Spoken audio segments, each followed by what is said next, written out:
শিখা বাইদেউ, মই আপোনাকে কৈছোঁ, আপোনাৰ নাম হিচাপে আপোনাৰ কৰ্ম নহয়। বৰ্তমান সময়ত হিন্দু মুছলিম কৰা সময় নহয়।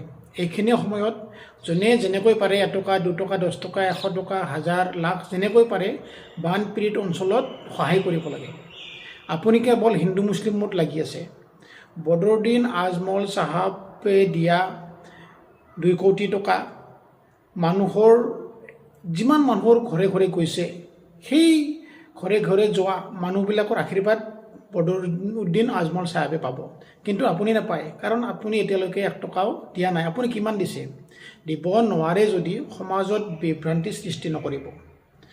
এতিয়া সময় হৈছে কাৰোবাক সহায় কৰাৰ। কিমান বিপদত পৰি আছে মানুহ হেৰাইছে, নিজৰ দেউতা হেৰাইছে, নিজৰ বাচ্চা হেৰাইছে, আপোনাৰ ছোৱালী হেৰাইছে, গৰু ছাগলী হেৰাইছে, কাৰোবাৰ একদম ঘৰ নাইকিয়া হৈ গৈছে। আপুনি কাৰোবাক সহায় কৰিবলৈ আপুনি উপদেশ দিয়ক না, আপুনি লিড লওক না, যে মোৰ লগত আগবাঢ়ি আহক, ময়ো আপোনালোকৰ লগত আগবাঢ়ি গৈ সহায় কৰিম।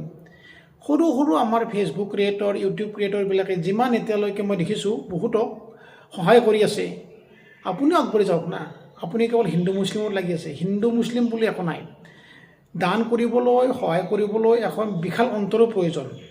সেই অন্তৰখন বদৰুদ্দিন আজমল চাহাবৰ আছে, সেইকাৰণে ওলাই আহিছে। আৰু বহুত ডাঙৰ ডাঙৰ মুছলমান মানুহো আছে, বহুত ডাঙৰ ডাঙৰ হিন্দু মানুহো আছে, বহুত পইচা থকা মানুহ আছে, কিন্তু ওলাই অহা নাই। কিন্তু বদৰুদ্দিন আজমল চাহাব অন্তত থকা কাৰণে, বিশাল এখন অন্তত থকা কাৰণে তেখেতে ওলাই আহিছে যে মই কিবা অলপ সহায় কৰিলে ভাল হ'ব। সেইকাৰণে বদৰুদ্দিন আজমল চাহাব ওলাই আহিছে। আৰু তেনেকৈ বহুত সৰু সৰু মগনীয়া পৰ্যন্ত আপোনাৰ দান কৰিছে, কিন্তু এতিয়ালৈকে মই শুনা নাই যে আপুনি কিবা এটা দান কৰিছে। সমাজত বিভ্ৰান্তি সৃষ্টি নকৰিব।